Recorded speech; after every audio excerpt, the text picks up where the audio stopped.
జీవన్ముక్త స్థితిని పొందిన మహాత్ముడు ఎలా ఉంటాడు? అతని స్థితి ఎలా ఉంటుందంటే, ఏ వాసనలు లేని, ఏ ఆలంబనలు అవసరం లేని స్థితిలో ఉంటుంది అతని యొక్క స్థితి. స్వచ్ఛందంగా అతని మనోదేహాల్లో జరిగే కర్మలు జరుగుతూ ఉంటాయి. ఇక ఏ బంధము అతనికి ఉండదు. ఇది నాకు బంధం కలుగజేసేది అన్న భావనే ఉండదు ఆయనకి. అంటే జీవన్ముక్త స్థితిలో ఉన్నటువంటి మహాత్ముని యొక్క వ్యవహారం ఎట్లా ఉంటుంది అంటే, అన్ని బంధాలకు అతీతంగా ఉంటాడు. స్వచ్ఛందంగా జీవిస్తూ ఉంటాడు. ఎండిపోయిన ఆకు చెట్టు నుంచి విడిపోతూ నేల వరకు పడుతుంది కదా, అలా పడుతున్నప్పుడు అది ఎలా పడుతూ ఉంటుంది? గాలి ఎలా వీస్తే అలా పడుతూ ఉంటుంది. ఈ సంసార వాయువులు ఎలా ప్రేరేపించాయో దాంతోపాటుగా జీవితం సాగుతూ ఉంటుందట.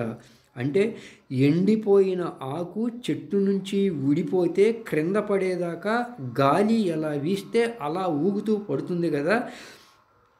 అంటే ప్రేరేపింపబడిన సంసార వాయువులు ఎలా నిన్ను ఎటు ముందుకు తోస్తే అలా జీవిస్తూ నువ్వు ముక్త స్థితిలో ఉంటావు అని చెప్తున్నారు. అంటే చెట్టుకే ఆకు ఉంది అనుకోండి, ఒక బంధంలో ఉన్నట్టు. అదే ఎండిపోయిన ఆకు అంటే ఇక అహం లేదు, ఎక్కడ కర్తృత్వ భావన లేదు, అది క్రింద పడిపోతూ ఉంటుంది. క్రింద పడే లోపల గాలి ఎటు వీస్తే అటు పడిపోతూ ఉంటుంది.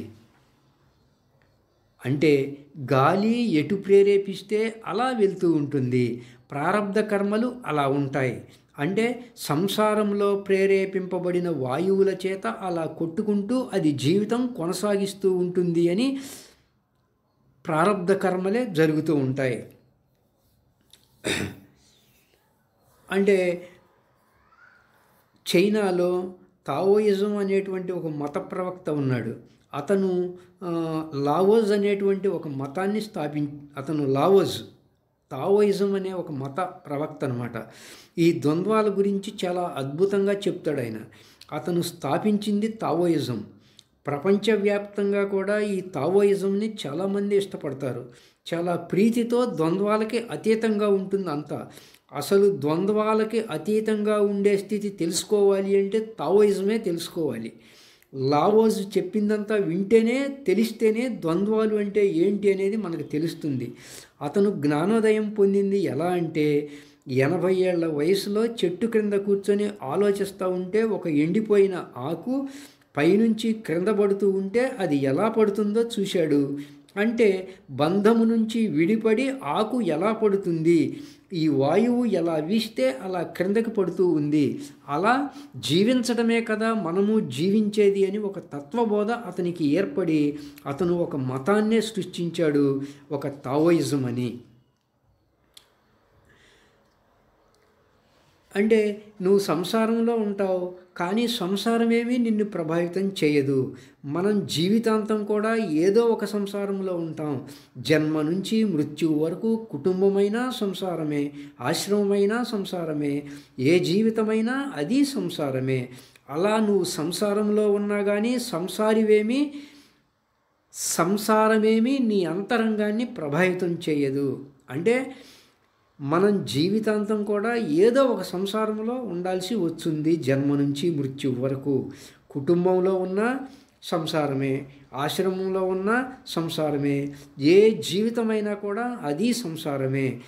అలా నువ్వు సంసారంలో ఉన్నా కానీ సంసారమేమీ నీ అంతరంగాన్ని ప్రభావితం చేయదు. ఎవరిని? జీవన్ముక్త స్థితి పొందినటువంటి మహాత్ముణ్ణి. ఇది నాకు హర్షాన్ని కలిగించేది, ఇది విషాదాన్ని కలిగించేవి అని ఏవి ఉండవు. అతని మనస్సు శీతల మనస్సుగా ఉంటుంది. ఎక్కడ మనోదేహాలతో తాదాత్మ్యం చెందకుండా ఈ మనోదేహాలకి అతీతంగా ఉన్న స్థితిలో ఉంటుంది జీవన్ముక్త స్థితి పొందినటువంటి మహాత్ముని యొక్క స్థితి. మనోదేహాల్లో జరిగేవి జరుగుతూ ఉంటాయి, దేహానికి ఏం జరిగినా జరిగేవి ఉంటాయి అన్నట్లుంటుంది. మనం చేయగలిగింది చేస్తూ ఉంటాం. ఇది విదేహ భావన అంటారు దీన్ని. ఈ దేహం నాది కాదు అన్న భావన. రమణుల వారికి క్యాన్సర్ వచ్చినప్పుడు భక్తులు అడిగారు, మీరు ఎలా భరిస్తున్నారండి అని అడిగితే, నాకు రాలేదు, అది నా దేహానికి వచ్చింది అంటారు.